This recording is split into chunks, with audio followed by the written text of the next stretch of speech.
Welcome back to 365 Unlimited. We are back with another interview. Very excited for this one to sit down, chop it up with a former teammate of Gannon's, Nick Merkel. Very excited for this one, like I said. But before we dive into this one, I want to just give a huge thank you, a huge shout out to everyone that took the time to donate to us. We added 2 new sponsors so we could get these new headsets that we're wearing today. It goes a long way. The support, we feel it.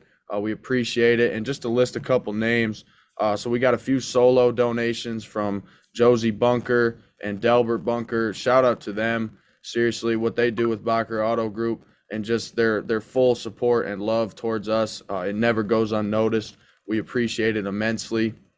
On top of that, a buddy from mine from high school, Patrick Gustafson as well. We appreciate you. Thank you very much. Then on top of that, so the 2 new sponsors we added, King's Restoration in Freeport, Illinois. That is Jordan Ludeking. He's actually a cousin of one of Gannon and I's buddies, Cole Ludeking. Also a former teammate. Yeah. So this is full CMU today or what? But and then the other one that we got is Next Home First Class in Freeport, Kimberly Taylor. A huge shout out to her. A huge shout out to everyone that allowed us to purchase these headsets. We are thankful. And then on top of it, before we dive into this one, I just want to also say we do have a t-shirt out there right now that we dropped on Not Vintage. Huge shout out to Joe from Not Vintage, who has allowed us to collab with him and create a t-shirt for the youth to give back. It's an inspiring thing to be able to do, to give back to the youth and allow them to have the best opportunities to be set up for success within the sports world. So check that out. The link will be in the description. Go get your shirt. There'll probably be a deadline here coming up soon, so we can figure out the money and figure out which organization we are going to donate to. All right, Gannon, let's go.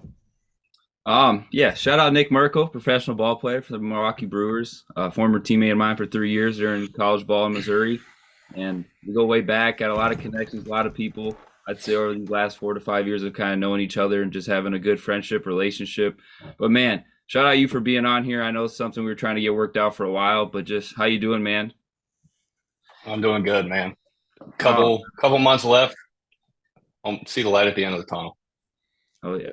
Yes, sir. I know it's got to be interesting just to just talk about, I guess, the general sense of we'll get into high school and youth baseball and all of that growing up, but I want to ask, what was it like to be teammates with Gannon? I need to know. I want to understand it, and even Ludi too. Just talk about that experience with 2 Freeport guys. Well, Gannon was a freshman when I transferred in. We got there at the same time, but I was a junior. So Gannon was the only freshman, I think, on the team. So he kind of got the short end of the stick a lot.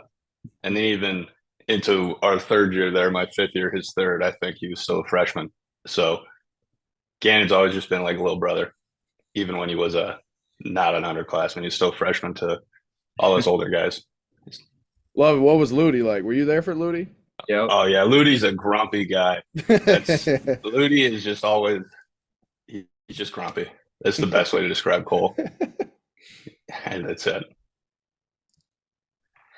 That's hilarious. Let's go. Let's dive into you, Merk. Kind of talk to people who you are on and off the field, your personality, what they could expect. Because Merk is a large presence. He's 6'7". His nickname was a large mammal, kind of a baseball term we had growing or when we were playing together, and just kind of run down some stuff Nick Merkel is.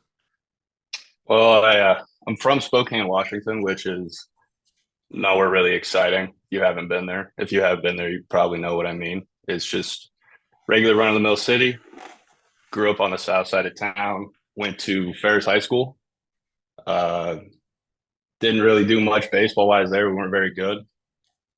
Other sports weren't very good. We were just pretty stock high school, I guess. After that, went to Seattle U. Was there for a quarter and like 2 weeks, maybe, before I transferred. Just couldn't do the school anymore. That's a pretty consistent pattern through my career. School was just not there, but did enough of it. So transferred to Spokane Falls Community College, was there for a year and a half.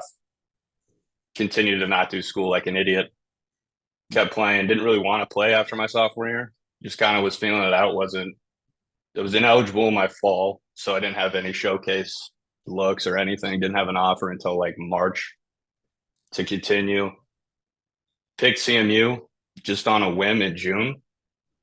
After my season was over, I'd never visited Fayette, Missouri, never been to Missouri, never been to the Midwest. And for some reason, I thought going to Central Methodist was the right decision. And it was. And as much as I didn't do school, it helped me, because if I would have had my associates, I wouldn't have been able to go back to a Division One. At that time, I thought that was the only thing that really mattered. So I for sure would have went to some bad D1, probably would just be working as a plumber or a truck driver right now, not doing much. But chose CMU. A lot happened at CMU, and then now I'm here playing professionally. It's kind of been a crazy ride, but I wouldn't change anything of it. Yeah, 100%. I feel like it's definitely all about that ride. I want to ask you, so heading to a JUCO, what was that experience like? I know I played 2 years of JUCO baseball as well, so just to kind of converse with you on that topic, what was JUCO baseball like before you made the move to CMU, and just your overall thoughts behind it, the baseball sense of it? JUCO's a lot of fun. The NWAC, which I played in, it's a wood bat league up in the north, so it's cold, and the wood bats aren't fun. So I'm glad I'm a pitcher. When I went in, I knew of a couple guys, didn't know anybody on the team, so I was just a brand new guy again. Second team in my freshman season where I was a new guy. So my freshman year, I kind of kept to myself a little bit, started to get to know the guys. Sophomore year was a lot of fun. I really formed relationships with all the guys in my class, and then a couple guys coming in I actually already knew from before, so that was just easier. I mean, JUCO was a wild time. I guess you probably know. JUCO's JUCO. You got to grind through some stuff you don't want to grind through. You got to do a lot of extra stuff, a lot of days spent at the field where you really don't want to be there, but you're with your best friends in the world, so it's really not that bad when you really look back at it.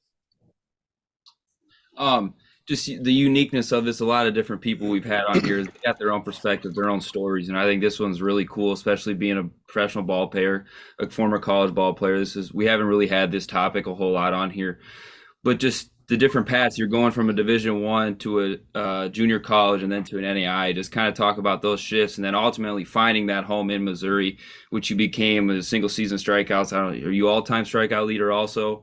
Conference pitcher of the year, All-American. I mean, you could go on and on about the list. He established himself as the best pitcher in CMU history. But just going from that transition, that's part of my journey point here. Going from Seattle, you being a side armor, a lot of people didn't even know that. He was throwing the baseball out here, and now his release is up here, and it's a whole different type of baseball player. Just to kind of talk about all that in one.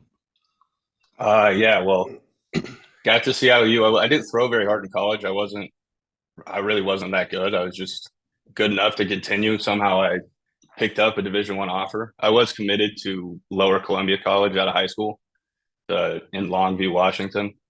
It's about an hour north of Portland for people out there. I wasn't spectacular, didn't have anything crazy. I was just huge. And being in sports, being a big guy is just it's a plus. So I get there and I just play catch. When I would play catch, I'd throw from the side just because that was natural. And my pitching coach was like, well, you're going to start pitching from down there now. So threw from down there, had some arm issues, raised my arm slot up a little bit, and then I transferred. Transferred to JUCO, started throwing a little harder, nothing crazy, still wasn't doing anything spectacular. Picked up small school interest, small D1s. My GPA wasn't helping out with recruiting, so it wasn't like I had my pick of fantastic institutions to go to. I just was kind of along for the ride, and I just knew if I kept going, maybe something could happen, maybe something wouldn't happen. But when I started picking up offers, I knew that at least I could get some sort of school paid for. If I finished, I finished. If I didn't, I didn't, but I wasn't going to have to pay much out of pocket for it. And I just kept going, ended up at CMU. Really going into there, I had no grasp on the NAIA. Didn't really know what it was, didn't know where I was.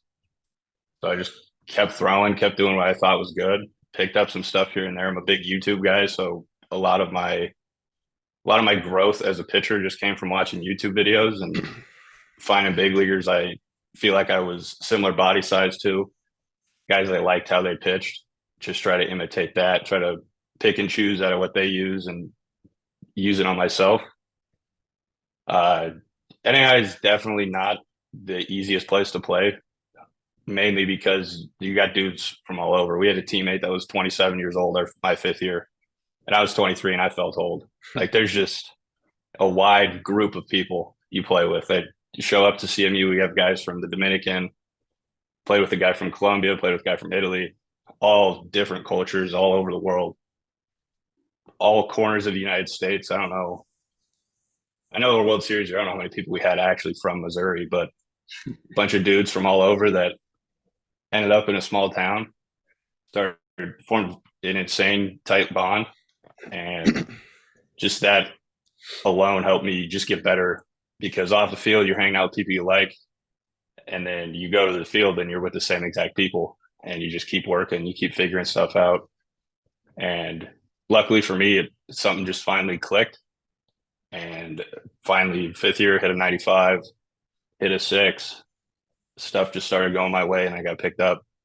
But Division One, I mean, I wasn't there for very long. I never even played a Division One game, so I don't really know a full grasp on what Division One baseball truly is. But I can tell it was more organized than what we were doing in the NAIA, but nowhere near as fun. A lot more structure around stuff that definitely doesn't need to be there. A lot more people just thinking that you're somebody you aren't. You know, you have the Division One tag behind you, but are you really who you think you are? Went to JUCO, finally felt around people I feel like I kind of click with. We weren't there, like we were there to play baseball, but we we're also there to just enjoy our time and enjoy just being with each other and winning games and having fun winning games. Not winning games just to win games, but truly just we had fun and we won. And winning came second most of the time.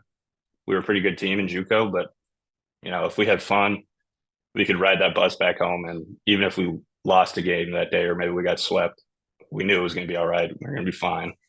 We're going to get back to practice on Monday, and someone's going to make a stupid joke about how bad we played, or something's going to happen, and we're going to laugh it off, and then probably weren't going to lose for another couple weeks. So then getting to NAI, we like all the JUCO guys at CMU, we all called it just JUCO Part 2, and it really is. Half our team was JUCO guys. We're all juniors and seniors in Fayette. Not many people did what Ruckman do and go there for 4 years. You kind of come in halfway through. A lot of us had, you know, everybody's from JUCO that you're real tight with, and then you go there. I mean, it's just the exact same thing all over again. It was a lot of fun. Longer bus rides, a little harder competition, but we still, if we lost a game at CMU, we might get yelled at, but I promise you, no one had more fun than the CMU Eagles in 2021. And that was, I mean, looking back at it now, I have the ring right next to me. I see what we did on the field, but the only thing that really matters to me is what was off the field with those teams, and just being able to be yourself, sit in someone's living room, just talk, just do whatever you want to do, and then show up, go to the field, win some games, go home. And you're looking forward more so to go home towards the end of a doubleheader than you are finishing that game. You just want to go hang out with your buddies and see what trouble you get into, and see what's happening that night, and just kind of just living your life day by day. Not really focus too much on what comes next, just kind of what's right in front of you, what you're going to do about that, and then move on when that passes. Oh, I like that, because I mean, you really think about it. Like so Gannon and I, we'll get serious about sports. Like even when you talk about sports, like I know guys, especially in conversation, we get serious about it. We get like it's the competition aspect of it. But at the end of the day, it is a kid's game. You are supposed to have fun. You're supposed to be able to hang out with your buddies. It's a brotherhood. It's that cool aspect of getting to know a variety of opinions, that diverse atmosphere. So I want to talk to you about that, because based on that whole story right there, obviously you're a journeyman. You've been around. You've seen different levels of competition, from D1 to JUCO to NAIA, and now at the professional level. I want to speak on this from a personal perspective. What has it been like to get not necessarily just more and more friends, but more and more opinions from outside, like an outside perspective, a range of opinions, a range of advice, a range of different friends? What is all of that like? Because you've been centered around all of it. You've been able to be a part of pretty much all of it outside of D3 and D2. So just talk about maybe some friends you've met that have helped you change perspective or have helped you learn something. Just an overall, what is that atmosphere like to be a part of all that journey? It's awesome. I mean, I truly am blessed to have the life that I have, and any bumps in the road that have come before. Now, I mean, all that's only just steps in the line. Like sometimes you gotta take your licks before you move forward, and you just gotta keep going. So, I mean, there's so many people that I've run into. I mean, I was playing in Carolina to start this year in low A for the Brewers, and half our team was Venezuelan. So you're not around people.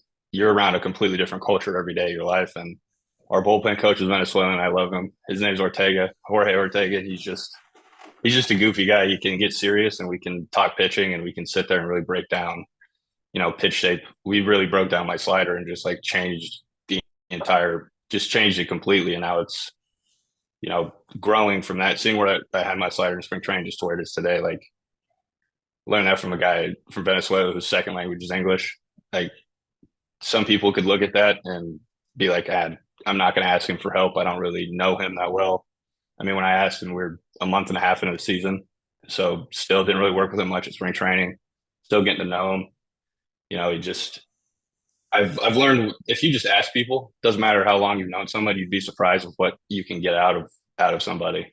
And like that's just a coach relationship I've had for a couple months now, and that's one of the tightest. I feel like one of the ones I'm most grateful for to come along the line. And you have guys like Micah Blankenship. He was a teammate of mine in Gannon's for 3 years at CMU.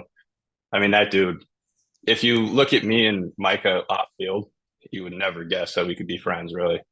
I mean, we're just a complete 180 of each other. We're not alike really much, except we both play baseball. And then that, if I need advice, I'll Snapchat Micah, I'll text Mike and see what he's doing, see how he's doing, just kind of talk it out. And this is a guy, he didn't play much at CMU. I mean, I think he had 10 innings maybe total. He got one pinch running opportunity, or my first year there. And I still remember that like it was yesterday. Like blowout game. Split in the hole. Breland goes, "Who is Blankenship fast?" Someone says yes. Not even a coach, just a player, just hoping that Micah gets put out there on the bases.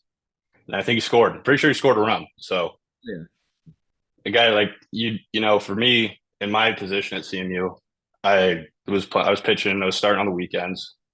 I kind of knew I was going to pitch every week. I for sure knew I was pitching every week, and I knew I was in a much different spot than Micah. But for me, having a guy like him who he didn't play much, and it definitely bothered him, and you could see that, but he didn't let that affect who he was as a person, that he wasn't happy with his situation. And then for me, I can look at that and say, well, this guy, this is what I kind of want to model some aspects of my life off of. Like he's here, he's in the moment, might not always be going his way, but he always had a great attitude, with somebody that I could lean on, someone I could talk to. I mean, I talked to pitching with Micah a lot, and somebody might be like, well, why'd you talk to somebody like that? Micah knows my stuff almost as well as I know. And so I would just talk to him, talk it out. We can joke about stuff. There's plenty of inside jokes me and him have together that not many people know what it really is. And it's stuff like that's just special to me, because now 10 years down the road, this will probably all be over. But I could still text Micah, call Micah anytime I want and be like, hey, let's just chop it up. Let's just laugh. Let's do something stupid. I'll make some dumb joke that's too inappropriate for him. He'll laugh. We'll laugh together, and then we'll just be like we're back in the dugout at CMU. And it's, being able to kind of look back now. I'm 25. I'm still young, but just to look back the last 4 or 5 years of my life and really break it down and be appreciative of every good thing that's come, every bad thing that's come. It's all led me to be right here, and nowhere else I want to be right now. So I think that's just, some people don't like the long road. It's definitely not the easiest. It for sure hasn't been the easiest for me, but I'm here. If I wasn't here, I'd probably be fine with not being here. I've tried to quit baseball multiple times, but it was someone like Micah, someone like Gannon, Isaiah Davis. There's plenty of people in my life that all day. You can list them all day. there's so many people that have just like stepped up in my life, and really when I needed someone to be there, I had someone there. Didn't always think that was the case, and that's where just maturing and just keep going and just keep living. You'll find those people, they'll stick out in your life, and they're there forever. Whether you like it or not, they're going to be there for you. That's Yeah. awesome. Before you go again, I want to give you your flowers, man. Just based on the answers you're giving, based on the insight that you can provide into your career, because it's not all the things that make you a great baseball player. It doesn't all just come from stepping on that baseball field and throwing 95 plus. It's the buildup of the relationships. It's what you battle on and off the field. It's everything that comes full circle that makes you the person and the athlete that you are. And just what you're able to speak on, what you're able to talk about, the journey that you've had, everything. I want to give you your flowers. I mean, dude, you go down as CMU's best pitcher of all time. You put up numbers that a pitcher probably won't put up at that school for a long time. So really just sink in that, feel that, and understand that like this is just the beginning of your career. You got great things ahead of you, man. And I just wanted to give you your flowers for a second and just appreciate who you are as a baseball player, as a human being in general, and just to tell you to keep chasing and keep pushing forward. But I wanted to throw that out there, Gannon. Go ahead. Yeah, it's just the reiteration of it all when you talked about the keep going, the mantra, and now that you're able to see this transition over the 5, 6, 7 years from when you graduated high school. I think this is exactly what we look in an episode for the youth. Like, it's indirect. We didn't even have to ask the questions. The stuff that you're feeding out is why we were telling people to keep going, regardless of what's going on in their lives.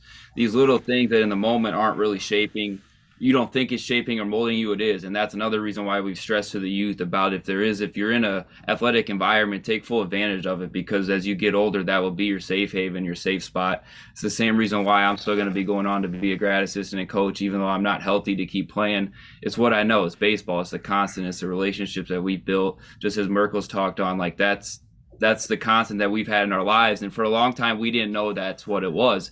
But it took the friendships, the relationships, the good and the bad, the wins and the losses for us to realize it's exactly what we need at the end of the day. But during those 4 or 5 years of transitions, like you said, the ups and downs, it wasn't all easy. There was some mental health adversity. Just kind of talk on that a little bit. I know you've been more open about it, and I admire you as a human being, man. I love you as a brother, but just talk about this a little bit, because I think some need to hear this.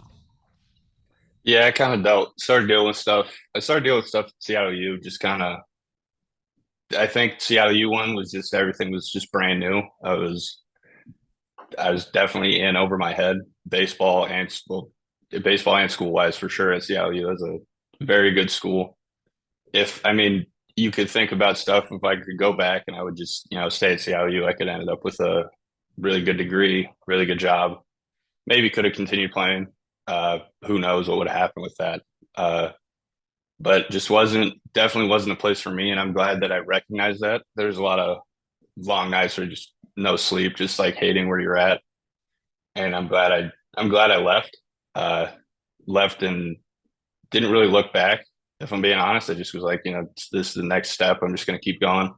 When I left Seattle U, I didn't have any intention of continuing to play that year at least. So I was just going home to work. Said I was going to enroll in the community college just to keep my parents happy. The night I got home from Seattle U and moved out of my dorm and got back home, I was at a buddy's house, and pitching coach from Spokane Falls called me and asked if I wanted to keep playing. And again, I make a lot of just quick decisions. And so I just said, yeah, that night on the phone. Didn't take much thought into it. Just was like, yeah, I guess I'll keep playing. It's all I know right now. Like Gannon said, it was really all I ever knew was to be in a sports team, be just to play. So I just went there. Spokane was pretty good. I was at home, so not much extra pressure put on anything as far as I was just at home. It was just normal. Felt like a high school, honestly. Just a longer drive to school every day. Ended up at CMU. First time ever truly being away from home. Seattle's 4.5 hours, so it's not that far. It's a quick day drive. Ended up 25 hours away from home by car. Around people I never knew, brand new environment, brand new cultures I have to figure out and see where I fit in them at. Just kind of started definitely deteriorating as far as mental health. Just I was diagnosed with depression and anxiety while I was a freshman in college. So it would have been 2018, 2017. I'm not really sure exactly when that happened. So there's always some battles I had. There were nights that were just, I'd sit at home and just kind of be me, just do nothing, really sit around, hang with my dog. Team didn't really notice anything going crazy. I was definitely doing too much drinking with the guys, and that became my crutch, I guess, was just drinking.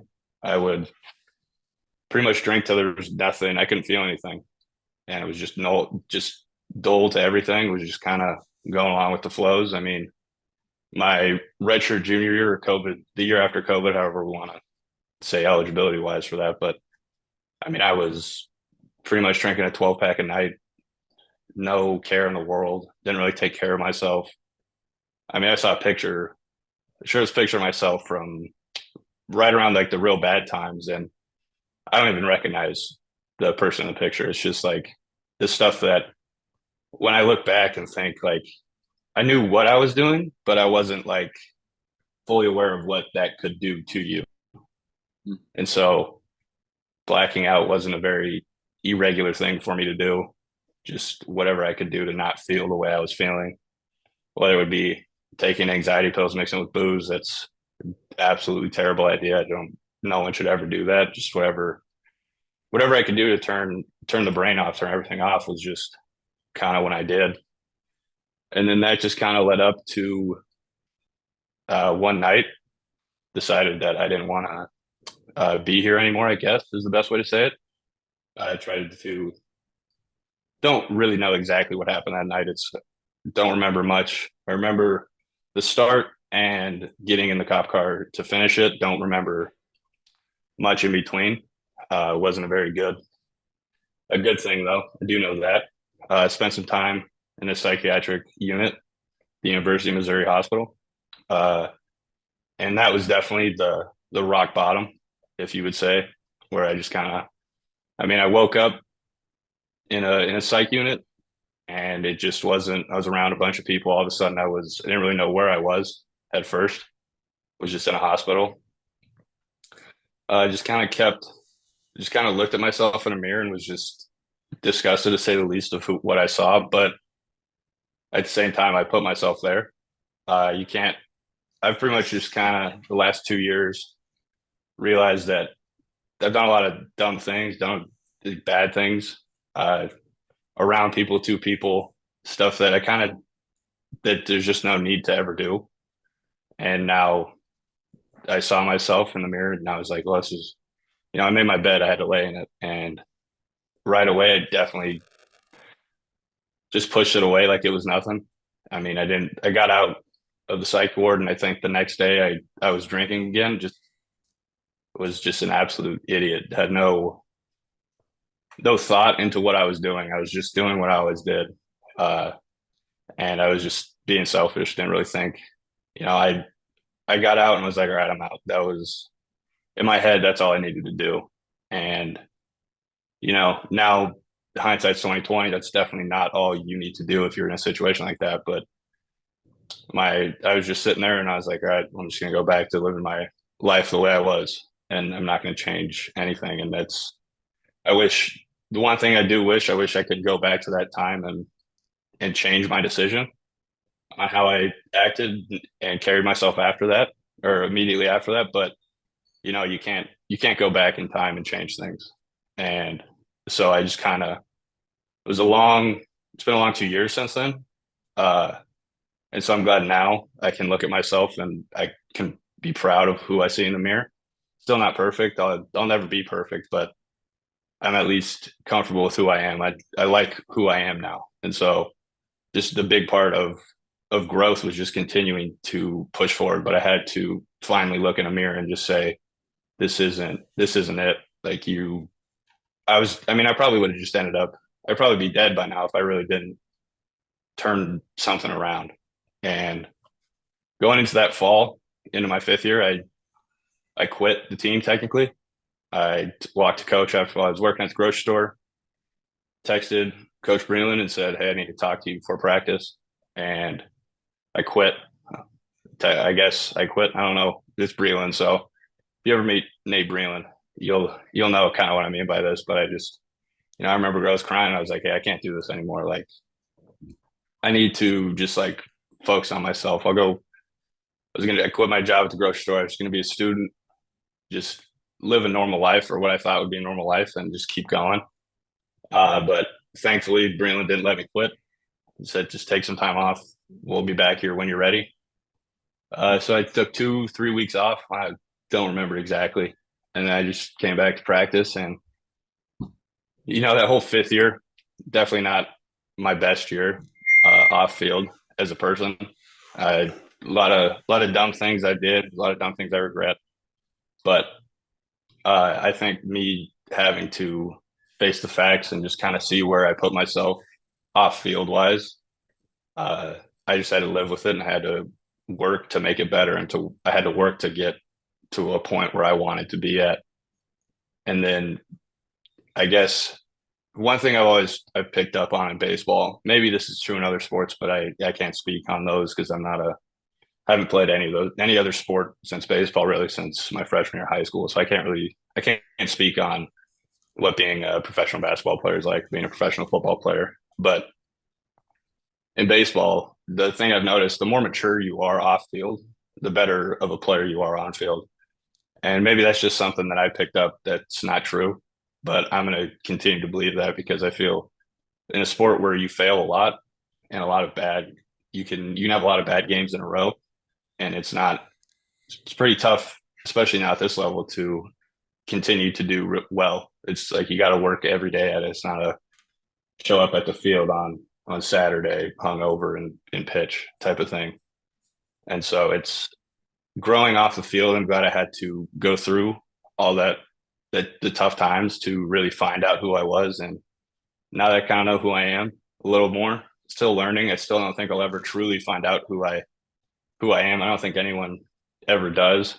I think you're always growing. You always learn new things. You always meet new people. You can always change who you are as a person. And that was one thing for me that I didn't, especially right when I first got out of the psych ward. I was just not, I thought that's just who I was, if I'm being honest. I thought that was, the rest of my life, however long it was going to be, was just going to be feeling like I was feeling that day or those days. But once I finally realized you can change yourself, and was aware that you can become worse. You can always digress in everything. But if you always have some sort of conscious effort to be getting better, and whatever better is for you is the key. Everything's not black and white. For me, I might think getting better is this way. You guys might disagree with that way, because that's not your personality. That's not who you guys are. So just finding out who I was, and continuing to find out who I am, and to keep challenging myself to find who I am, what I like. Started golfing. I mean, it's a pretty basic thing to do, but for me, it's something to get outside. I was never a super outdoorsy guy. I'd go on hikes when I could to do stupid stuff. But now I have a hobby, I guess. And for me, that's improvement. And so it's just always finding small improvements. There's one quote from a book, Meditations by Marcus Aurelius. If you guys have heard of it. My roommate here read it, and we were talking about it one day, and he said, in the book, it talks about there's no things are inherently good or bad. It's your reaction, which is good or bad. So something happens to me, I can choose to make it a bad thing if I want to. I can choose to have a bad reaction to it, or I can choose to have a good reaction to it, and then all of a sudden it becomes a good thing. And really just kind of diving into that quote, I heard my roommate told me that a couple months ago, and that alone has opened my eyes to so many new things, and realizing that you really can control your emotions, your behavior based off choices. And if you choose to see things as good, then there's going to be a lot of good in your life. And if you choose to see things as bad, there's going to be a lot of bad in your life. And it's just kind of deciphering how you want to live your life and how you want to react to any scenario that pops up. Yeah, that was a story that I was wondering if you were going to get into or not when we talked about doing this podcast, and it was very admirable on my end, man. Much respect for you just to hear you go through that and speak that publicly through this, and just to use this as a light, because it's one of the most personal stories that we've had on this recording. And there's going to be somebody that finds some light from this just because of listening to the experiences, all the lefts and rights before you could really go straight. Because I don't ever want to say kind of going backwards, but it was just kind of finding your thing. But then you said, well, a couple of things that I thought when you were talking there that I picked out when you talked about the rock bottom at the psych ward and those types of things. But you knew that at that point, and you knew that you said you could also digress, but you could always improve. And I think that's when you started improving those things. Like you said, you were realizing it was one, two little things that maybe make yourself happy and nobody else. Those are the realizations of through your journey and through your ups and downs that you figured it out. And some people are searching for that still to this day. And to have that by 25, man, that's a lot of respect. And shout out to you on that. It's an admiration, because it doesn't always have to be with the sports part. And you can see this took a real life serious turn on this podcast, this recording. But it was also the baseball that I think was the constant that once you got back and had a little bit more clarity was kind of got you back on the beating path again. Correct me if I'm wrong on that. But I think it was just kind of some of those, it was a constant. And you didn't realize that was a constant like I talked about earlier that people certain need until you have it this day. And now fast forward 2+ years now, you're a professional ball player and figuring out this stuff about not only you as a player, but you as a person, man. Like hearing some of those answers I've never heard out of your mouth before until this. And it's almost having me speechless right now and emotional, goosebumps, because I love you like crazy, man. It's nuts. And I'm just proud of you. I'm just proud to be part of this journey with you and know you. Thanks, man. Yeah, it's how you kind of get through life. I mean, everyone has their constant. And for me, if baseball ended tomorrow, as sad as I'd be okay with it, because I know I've set myself up, at least from my beliefs now, that I've set myself up for success in anything I go into. But, if this ends, I still have all the relationships I've formed beforehand. And, there's been plenty of relationships with people I've completely screwed up and stuff that I have to learn from on mistakes I've made. And that's exciting to me that you do get to learn from stuff. You might not ever get to go back and have the same friendships, same types of relationships with people, but you can at least in the back of your mind have comfort knowing that you know how to do it better this time around if that comes. It's just life. It's fun. It's exciting if you actually sit back and just kind of look at what's going on around you. I mean, it's a pretty cool thing to really sit there and think about what's really happening every day. And you can choose to, embrace every aspect of life, the bad, the good, the neutral. The amount of times you sit on a couch and you're just bored on your phone. I mean, you can be grateful for that, because there's a lot of people who don't have that. I feel like I was pretty close to not being able to have that. And so for me, just to be able to sit down somewhere and just kind of look around and realize where I'm at, like I'm always going to be happy, always going to be grateful for where I'm at now in life. I just learned that that's a pretty important thing you have to do if you want to grow, is to just realize how good things are. I agree 100%. And first off, I want to say thank you for sharing that, because I will tell you there's major power in vulnerability and allowing yourself to not only feel, but to express it. And to express it, I know you know Gannon very well. You don't know me very well. So for you to be able to project that onto me, project it onto an audience for people to see publicly, that's powerful, man. That means you have a grip on it. That means you understand what you go through. It means you understand what you've gone through and how to get better for it. My original question I was going to ask you was, how have you gone about improving it? But you answered it all within that. And that was the even better part, was just not only understanding what you went through, but you understood how to get better, and you still understand how to keep progressing, and not allow yourself to fall back into it. And I will say, just from a perspective where I've battled depression, battled anxiety as well, I do know that every once in a while we will fall back into that. We will slip, and that's perfectly okay. And not every day is going to be great. Not every day is going to be good. In fact, some days may be freaking horrible. But at the end of the day, we have enough grip on it now that we've fought through it, we've got out of it, and we understand that there's power within that. There's power with being able to speak on it, being able to feel it. So thank you. Like, seriously, we have never had a story like this on this show, ever. Point blank, period. There's No one has ever opened up to the point where they're able to not only tell a life story in a sense, but be vulnerable enough to help someone. Like, I don't think you understand this. One person could catch this video and it may save them. It may save them from what you battled through. And I do want to say my last point on this is, you mentioned one thing and Gannon kind of touched on it, but to piggyback off it, not everyone's situation will be the same. We'll be battling through different things, and the way to get better may not be the same. Everyone goes about it in a different direction, and we all battle differently. But understand, if you are someone out there struggling, you have to find your own individual process to figure out how to get better. Yes, there's 100% going to be people, family members, friends that you can rely on, but it is up to you to get better. You have to make that choice for yourself. If you don't, that's the end of the story right there. You have to choose it for yourself. No one can do it for you. But I want to say thank you, man. I mean, seriously, there's nothing. I'm speechless as well. And like, I don't know you like Gannon does, but I appreciate you, and I wish you the best of luck in the rest of your career. I know you got it in you. You're stronger mentally than ever. Obviously, we all know the physical capabilities there. So just keep a grip on that. Keep fighting, keep chasing, and keep pushing, man. I'm proud of you, man. And I would love to get to know you, because there's people like that help you learn and grow all the time.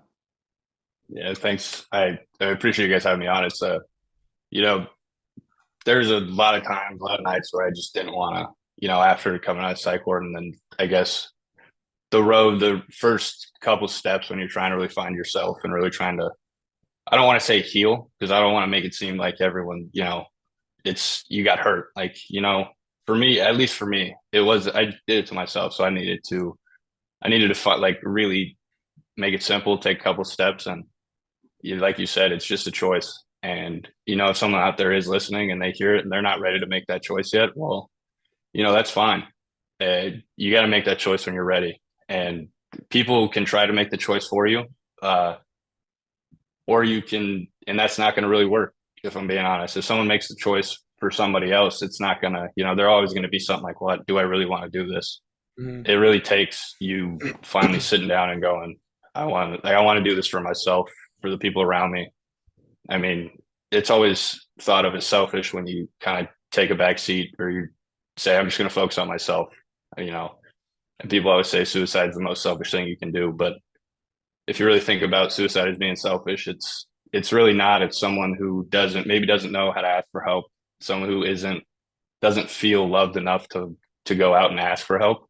Or maybe it's someone who's just not ready to ask for help. And if you're not ready and you think you're going to choose, and you want to choose suicide, I think you should at least take a step back. And when I'm really going through bad times, I still have them, still go through weeks that are not good. And my thing I say to myself is, I can always go one more day. Maybe I can't go 2 more years like that, but I can go one more day. And, you go one more day, and maybe the next day sun shining, and it's just a better day. And all of a sudden, you feel better, and you're able to get out of the funk you're in. And it's just always about pushing forward. And whether you're pushing forward in sports, in life, as long as you go forward, there's really not much bad that can come of that. You're always going to learn. Even if you fail, you're going to learn from that failure. You make a mistake, you mess something up, you're just going to keep learning, keep becoming a bigger and better person.